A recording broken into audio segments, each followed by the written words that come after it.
Before you start a business, there's one simple test it must pass before you spend any money on it. I can give you the test in one sentence, and it's something so familiar, most business people will probably roll their eyes when I say it. But the good ones won't, because they know there's a lot more to it. Here it is. Whatever you're thinking of doing, if your business is going to succeed, it must have enough customers willing to pay a sufficient price for its product or service to make an acceptable profit. And if you think that's too simple, too obvious, I have 40 years advising businesses that says it's not. Because what most people don't understand is that this sentence is the logic behind every business. It doesn't matter whether you're consulting, building software, or rotating car tires. For a business to work, each of the 4 conditions that make up this sentence must be true, and they have to be true at the same time, which can be easier said than done. But there are no exceptions. If the business you're planning does not meet one or more of the 4 conditions, it will fail. How quickly or slowly it fails depends on how badly the logic's broken, but the problem will always be there. Which is why the sentence can be used as a test. Take a look at this cafe. It's in a shopping centre near where I live. You can see from the photo it's doing well. The tables are full, its customers, you might not be able to see them, but they're mostly older people. They buy coffee and cake, sit for half an hour, then head off to the supermarket for some shopping, which means the tables turn over quickly, which is important for a cafe. So applying the test I gave you, it's called the sufficiency test, it looks as though they have enough customers. They're eating and drinking, so the product fits the customer, and they're obviously willing to pay for it. And although I don't know how much profit the shop makes, it's been there for years, so I assume the owners must be happy with it. Now look at this second photo. When I walk into the shopping centre, the coffee shop I've just shown you is on my right, and this hamburger place is on my left. They're literally 5 steps away from each other. But this cafe is almost always empty. So what's wrong with it? Well, the locals who shop here all have their opinions, of course, but an opinion is just a guess. If the problem was really that obvious, the owners of this business wouldn't have spent at least $100,000 setting it up, installing a commercial kitchen, and keeping it open for the past 2 years, just so it could sit there empty most of the time. So again, what's wrong with it? Well, returning to the sufficiency test, the shop clearly doesn't have enough customers. But the coffee shop on the other side of the entrance is doing fine, which means there are people around, and they're interested in eating and drinking. So the source of the problem is not an absolute lack of potential customers, it's something else. And the sufficiency test tells us there are only 3 other things it could be.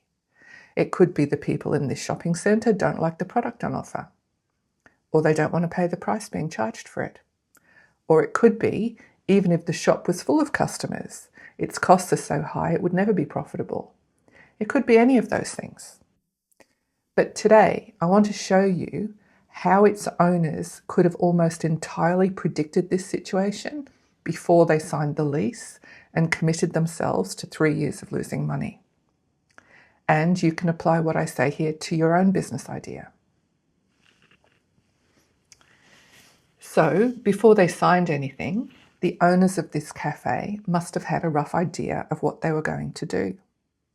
They'd decided on this shopping centre, therefore they knew the types of people who shop here.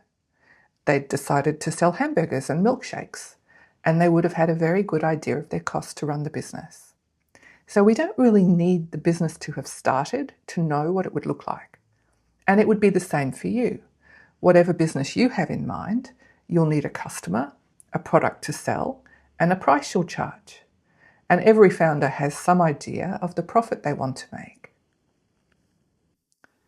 which in the business design program are the 4 design areas: customer, product, price, and profit, that map directly onto the 4 conditions in the sufficiency test. And if you'd like a free copy of this PDF, there's a link in the notes. Because this method is the cornerstone of everything I talk about on this channel. how businesses can be thought of as logical systems, and how understanding that will give you a much better chance of starting a business that works and avoiding the kinds of obvious mistakes I'm showing you right now. So as soon as you have an idea of what your business is going to look like, enough to imagine it, you can start to apply the sufficiency test. Initially, it's just a fast internal logic check. Later, it'll be the basis of your market testing. But first, you just use it to get a sense of whether the 4 parts of your business design fit together well enough.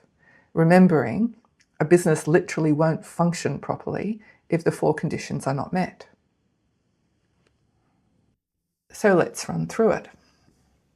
Starting with your target customer and how you intend to position the business to appeal to them, first thing, ask whether you think there will be enough customers, which sounds obvious, and it is, but too many people don't ever ask it.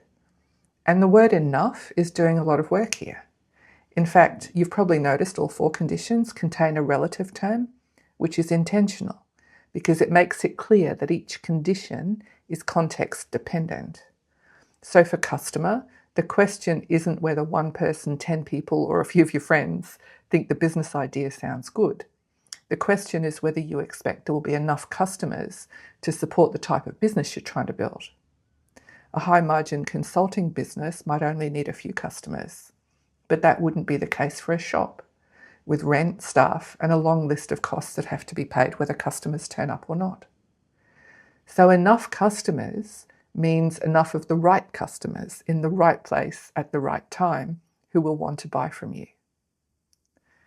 The second condition is that those customers must be willing to pay a sufficient price, where sufficient means the price you need to charge to cover the cost of providing the product or service, contribute to your overheads, and leave an amount of profit that makes the business worth doing. The third condition is that the customer must be willing to pay that price for your specific product or service. Not a similar product or service, not the same thing in a different location. You need to ask whether there will be enough customers willing to pay a sufficient price for the product or service you are actually planning to offer in the exact way you're planning to offer it. And the fourth condition is the business has to make an acceptable profit.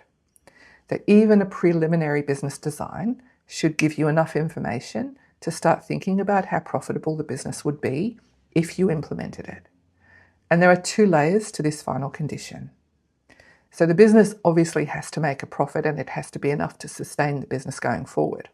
That's just a calculation I can show you anytime. But it also has to make the amount of profit you want from it, because everyone has different plans and intentions for their business. So acceptable is another subjective measure that will mean different things to different people. So that's the full sentence. And although each condition can be evaluated separately, as I said, they also all have to fit together, which is why the sufficiency test is not a checklist. It's a logic test for the whole business. So let's get back to the failing cafe. Before they signed anything or spent any money, I assume the owners had already decided what their product would be. A cafe selling hamburgers and milkshakes in this busy suburban shopping centre that has not 1 but 3 supermarkets. So if we treat the product as a fixed condition for this particular business, then their target customer has to be someone already there in that shopping centre. So perhaps teenagers, or parents with children, perhaps staff from the other shops on their lunch breaks. Probably not people out shopping on their own, or the older people who get coffee and cake at the other cafe. So let's put a pin in who the target customer might be and keep going. So keeping it very simple. On the Gold Coast, other cafes charge around $15 for a burger. So we know customers will theoretically pay that much.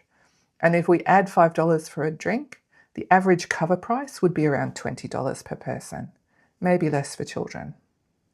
Now go back to the target customers and ask which of the possibilities I identified would probably be willing to spend $20 to sit for an hour eating hamburgers And would there be enough of them to sustain the business? Well, there are hardly any teenagers in that shopping centre. With 3 supermarkets, it's just not a teenager kind of place. And I can't imagine too many busy mothers with fidgety children wanting to spend $50 when they're really just there to buy groceries. So that's it. Now you know why the cafe is always empty and why the owners could have known it all before spending that money. All they had to do was literally stand in that shopping centre, look around at the people, and ask the 4 questions. And I know we didn't look at the profit condition because in this case we didn't really need to. But if we had, I have a 10-minute spreadsheet coming soon that I suspect would have told us the cost of setting up and running that cafe in that location was too high for it to ever really be profitable. Anyway, that's how you do it. Start with your best guesses. I just showed you in a few minutes that cafe wasn't ever going to work. But if the owners were committed and wanted to take it further, the next steps would have been to adjust the business design, try different ways to make it work. Maybe if they wanted to keep that location, they needed to change the product to fit the people who were there. Or if they were committed to the milk bar idea, they could have tried a different location. Definitely a cheaper cost structure would have helped. Then, when they had a design they thought would pass the sufficiency test, the next step would be to start building out the idea in more detail and gathering evidence to back up what earlier were really guesses. So starting with market research, because that's easiest, and then market testing, because the whole point of market testing is to get external evidence about the 4 conditions in the sufficiency test. But ultimately, if you can't make a particular idea work, at least you find out while it's all still on paper. So I hope you found that interesting, and if you want to know more about how to start a business that works, please subscribe to my channel. Bye for now.